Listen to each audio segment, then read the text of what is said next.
Salut à tous, c'est G3, j'espère que vous allez bien, moi ça va super bien. Aujourd'hui on se retrouve sur Cinéma 4D pour un petit tutoriel plutôt rapide mais quand même plutôt convaincant au final au résultat pour créer un logo. Donc je vous invite pour ceux qui ne l'ont pas déjà fait à ouvrir le logiciel Cinéma 4D, pour ma part j'utilise la version R13, ça fonctionnera normalement très bien sur des versions antérieures ou supérieures et on va se mettre tout de suite au travail. Alors donc là vous avez l'interface de base, nous allons créer une sphère, donc ici dans le petit onglet des objets, donc vous allez créer une sphère et nous allons la modifier très rapidement. Voilà, donc là, en rayon, à la place de 100, on va la grandir un petit peu, on va mettre 200, donc ça va nous permettre d'avoir une sphère 2 fois plus grande. Et le nombre de segments, donc vous voyez les petits fuseaux qu'on peut avoir apparaître sur l'image, on va mettre à 80, histoire d'avoir une sphère un petit peu plus arrondie. Donc là, pour le moment, ça ne se verra pas, mais au moment du rendu, ça aura son importance. Voilà, une fois qu'on a fait cette sphère, on va la modifier, on va la transformer en hémisphère, tout simplement pour avoir que la moitié de notre sphère. Donc là, vous voyez que ça a créé un trou à l'intérieur, et on va modifier cet hémisphère pour en faire une espèce de sphère aplatie, on va dire. Donc là, vous cliquez ici, sur l'outil en fait, qui convertit les objets, en objets modifiables, et nous allons ensuite utiliser l'outil de mise à l'échelle, juste pour aplatir, comme je vous le disais tout à l'heure, notre sphère. Donc voilà, donc ça nous fait une espèce de d'assiette un peu bombée. Voilà, donc le but c'est de la bomber que très légèrement en fait, hein. Voilà, comme ceci. Donc une fois que vous avez fait ceci, vous allez replacer votre, on va dire votre assiette. Vous allez la modifier avec l'outil de rotation et lui faire une rotation à 90° vers vous, histoire qu'on puisse bien la voir. Voilà. Ensuite, on va créer un deuxième objet. Donc là, vous retournez dans Objet, vous allez dans Tube. Vous allez modifier l'orientation de ce tube. Donc la orientation Y, vous allez mettre plus Z à la place, ce qui va nous permettre d'avoir l'orientation identique à celle de la sphère. On va modifier rapidement les paramètres. Donc en rayon interne, on va mettre 200, de la même taille que notre sphère, et en rayon externe, on va mettre 205, histoire d'avoir légèrement plus que notre sphère, histoire d'avoir un petit contour. Ensuite, en segment de rotation, on va augmenter aussi, on va mettre à 80, comme tout à l'heure pour la sphère, histoire de ne pas avoir de crénelage sur notre image. Et on va modifier la hauteur, on va la mettre à 20, on n'a pas besoin de beaucoup. Voilà, donc là ça nous permet d'avoir une espèce de petit contour. Donc le petit contour, on va le faire reculer légèrement, parce que vous voyez qu'ici, je vais faire un rendu, ça fait un léger creux. Donc ça, on va le modifier, on va juste le faire reculer un petit peu vers l'arrière, comme ceci, et voilà. Attends, je vais recommencer, parce qu'à première vue ça a bougé. Voilà. Ensuite, on va créer un deuxième tube. Donc là, vous cliquez sur le premier, vous faites CTRL-C, CTRL-V. Vous avez donc un deuxième tube que vous allez modifier. En rayon externe, vous allez mettre 210, et en rayon interne, vous allez mettre 205. La hauteur, vous allez la modifier aussi, vous allez mettre 10 à la place de 20, ce qui normalement devrait nous faire un deuxième tube autour du premier. Donc je ne sais pas si vous voyez bien ici. Voilà, donc ça fait un deuxième tube. Vous allez le modifier légèrement vers le milieu, histoire de faire une légère découpe sur votre tube. Ensuite, ces deux tubes, vous pouvez leur ajouter un biseau par exemple, pour que ça fasse un petit peu plus joli. Donc vous pouvez les sélectionner tous les deux en même temps et cliquer ici sur biseau. Si le biseau est trop imposant, vous pouvez le baisser ici en nombre de segments ou en rayon. Voilà, donc là pour ma part, ça me convient. Une fois qu'on a fait ça, donc on a créé la base, on va dire, de notre logo, nous allons maintenant y ajouter un texte. Vous allez voir, je vous ai dit, c'est un logo très simple, mais qui aura un bon rendu à la finale. Donc vous allez cliquer ici sur Mot Graph et sélectionner le mot texte, enfin, ou l'objet texte, sur comment il est affiché suivant votre version. On va replacer ce texte bien centré au milieu. Là, ici, vous voyez que l'alignement du texte est à gauche. Vous pouvez le mettre centré, comme ça, vous aurez plus facilement le choix pour le centrer. Donc une fois que vous l'avez centré, vous allez le faire rétrécir légèrement, parce que là il est trop grand, il ressort de notre forme. Donc la hauteur, on va la baisser, moi je vais la mettre vers 125 à peu près, et je vais modifier la police. Donc pour ma police, je vais utiliser une police, bah tiens, je vais prendre celle-là, Rodi Heavy. Si vous ne l'avez pas, vous pouvez prendre n'importe quelle police, il n'y a pas de problème.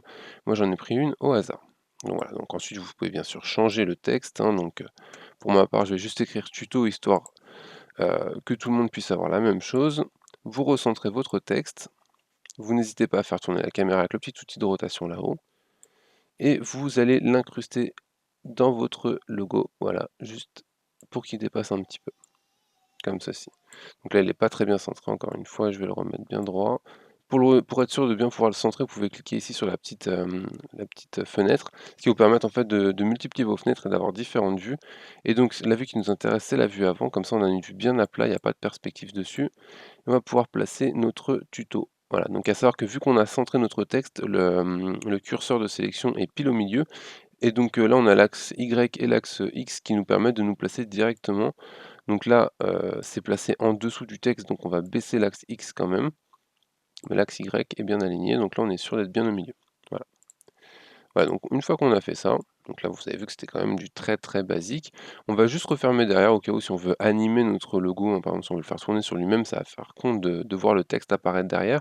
Donc on va juste créer ici un plan en fait en forme de disque, voilà, que vous orientez en plus Z comme tout à l'heure pour les tubes, et vous allez augmenter sa taille comme tout à l'heure pour la sphère, donc vous la mettez à 200, voilà, histoire d'avoir la même taille que le reste de votre logo. Ensuite, vous pouvez augmenter les segments de rotation pour éviter le petit effet moche sur les contours, et vous allez juste le faire glisser vers l'extérieur, voilà, histoire d'avoir un contour bien plat, bien propre sur votre logo. Voilà, donc le logo est maintenant terminé, on va juste l'habiller, histoire de lui donner un petit peu plus de forme et de valeur, dans le sens où là pour le moment, il n'y a rien d'extraordinaire. Donc pour le mot texte, on va juste modifier un petit truc, on va rajouter un couvercle, j'ai oublié de vous le dire. Donc on va mettre couvercle et biseau, et on va changer le rayon, on va le mettre à 2. Donc rien de bien méchant, c'est juste histoire de rajouter une petite épaisseur sur le contour de notre texte. Voilà. Donc maintenant vous allez créer 3 textures. Donc cliquez ici, en fait double-cliquez, ça va vous créer une texture. Donc vous en créez 3. La première, vous allez prendre, essayez quand même de prendre 3 couleurs qui vont bien ensemble. Donc moi, pour ma part, je vais prendre du rouge, donc un rouge mais pas forcément ultra saturé, hein, donc un rouge un peu plus foncé, avec une réflexion, on va mettre à 15 approximativement. Ensuite, une deuxième texture, donc on va prendre, on va faire un dégradé, on va prendre du orange. Voilà, donc vous mettez sur le orange, essayez de trouver un beau orange. Pareil pour la réflexion, vous la mettez à une quinzaine de pourcents. Et du jaune, hop là, du jaune. Donc un beau jaune quand même, hein, essayez de ne pas prendre un jaune tout merdique. Une réflexion à 15. Voilà. Donc là on a créé nos 3 textures, on va en créer une quatrième, donc toujours en double-cliquant. Sauf que ce coup-ci on va pas lui mettre de couleur, on va lui mettre une luminescence. Vous allez cliquer ici donc sur luminescence et vous allez augmenter à 200. Voilà. Donc maintenant on a nos 4 textures, on va créer un éclairage, on va dire, de base, histoire de pouvoir habiller un petit peu notre truc. Donc là je vais quand même faire glisser mes textures, donc ça vous les faites glisser un petit peu comme vous en avez envie. Moi là, je vais le faire plus ou moins au hasard. Donc vous pouvez faire glisser directement sur les objets ou ici sur l'onglet des objets. Donc voilà, donc là moi j'ai fait cliquer, j'ai mis du rouge pour le fond, j'ai mis du jaune pour le contour et pour le texte, et du orange pour le deuxième contour. Voilà. Donc ensuite on va retourner ici dans les objets et on va créer un plan. Donc là ça, si vous avez déjà suivi mes tutos, normalement vous savez le faire. Donc juste un plan en fait, on va le modifier ici en largeur, on va le mettre à 200 à la place de 400, histoire d'avoir un rectangle. Vous pouvez modifier la vue, histoire de voir ce que vous faites. Et vous allez faire CTRL-C, CTRL-V 2 fois, histoire d'avoir 3 plans. Voilà, donc vous prenez vos deux plans que vous venez de créer, vous les décalez sur les côtés, et vous faites une sélection de ces 3 plans, clic droit, vous allez grouper vos objets. Donc là en fait on est en train de créer une lightbox, donc en gros ça va vous permettre d'avoir des éclairages un petit peu plus réalistes sur votre image. Voilà, donc cette lightbox, vous allez lui faire glisser la texture qu'on vient de créer en luminescence, ce qui va illuminer bien sûr vos plans, et vous allez faire clic droit, propriété Cinema 4D, vous allez dans les rendus, juste ici, et vous allez modifier la visibilité caméra, vous allez la décocher pour qu'on ne les voie pas à la caméra. Malgré tout, on les verra quand même en réflexion. Voilà, ensuite vous allez faire CTRL-C, CTRL-V, vous avez donc deux objets neutres, vous allez en faire monter un au-dessus, vous allez en faire descendre un en dessous, et ensuite vous allez les modifier légèrement avec l'outil de rotation ici, histoire de les faire pencher un petit peu vers le logo. Voilà. Je vais vous montrer dans 2 secondes ce que ça donne, vous allez voir la différence. Voilà, on a tout de suite nos petits reflets qui apparaissent et c'est beaucoup plus joli. Ensuite, nous allons créer des éclairages, donc on va mettre 2 éclairages de base, histoire d'avoir juste une petite lumière sur les côtés. Donc vous prenez un éclairage de surface, vous l'orientez, mince, je me suis trompé. Vous l'orientez vers le côté en fait, donc à 90° vers la gauche ou vers la droite. Vous le faites glisser sur le côté, juste histoire d'avoir un éclairage sur le côté. Vous pouvez l'élargir un petit peu, histoire d'avoir une meilleure portée sur votre lumière. Vous allez la modifier et au lieu d'avoir un blanc net, vous allez changer, vous allez mettre par exemple du rose très léger ou du orange, enfin peu importe la couleur que vous voulez mettre. C'est juste histoire d'avoir des ombres qui seront un petit peu plus réalistes, encore une fois. Ensuite, vous baissez l'intensité, vous la mettez vers 40%, et vous allez copier et coller cette lumière pour la faire glisser de l'autre côté de votre logo. Vous allez juste modifier ici la couleur, histoire d'avoir une autre couleur. Donc encore une fois, là par exemple, je vais mettre du bleu pour avoir une couleur chaude, une couleur froide. Et comme les petits plans tout à l'heure, vous allez faire glisser votre lumière un petit peu en l'orientant vers votre logo, histoire que ce soit un petit peu plus vers le logo. Voilà, donc là on vérifie. Là vous voyez que ça a tout assombri en fait, parce que nos lumières sont très basses. Donc on va modifier juste une petite option ici. En fait, dans les réglages de rendu, vous allez rajouter deux effets, à savoir le premier, l'illumination globale. On ne va pas les modifier, c'est juste histoire de vous montrer à quoi ça sert, et une occlusion ambiante. Donc ça en fait, l'illumination globale va rajouter beaucoup de lumière à votre scène, et l'occlusion ambiante va rajouter des ombres un petit peu partout sur votre scène.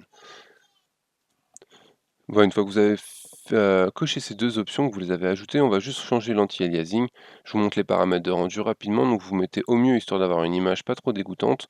Ensuite, dans les paramètres d'enregistrement, vous pouvez vous mettre ici en PNG. Si vous ne voulez pas du fond noir, vous cliquez sur Canal Alpha. Vous choisissez un chemin d'accès pour votre image. Et ensuite, en sortie, vous choisissez une résolution et une taille d'image, à savoir qu'une résolution trop basse vous fera une image de mauvaise qualité. Donc pensez à mettre au minimum 96. Pour un logo, c'est mieux d'avoir 150 voire 300. Voilà, pour la taille, bah, vous mettez ce que vous voulez, 800 par 800, c'est pas trop mal. Ça vous permet d'avoir une image de bonne qualité. Voilà, donc là, on va juste modifier ça, voilà. Ensuite, une fois que vous avez fait ça, donc là, vous voyez qu'on a paramétré toute notre scène. Vous allez placer votre caméra correctement, histoire d'avoir, bah, le logo bien cadré. Après, vous n'êtes pas obligé de le faire tout à plat, hein. Vous pouvez aussi avoir un logo, par exemple, vu de côté, ça, c'est vous qui choisissez. Et une fois que vous avez fait ça, donc, vous allez pouvoir lancer votre rendu, donc tout simplement en cliquant ici sur le bouton du milieu. Donc moi, je vais pas le faire parce que j'ai pas envie de le faire, mais là, je vais lancer quand même un pré-rendu histoire de voir ce que ça donne.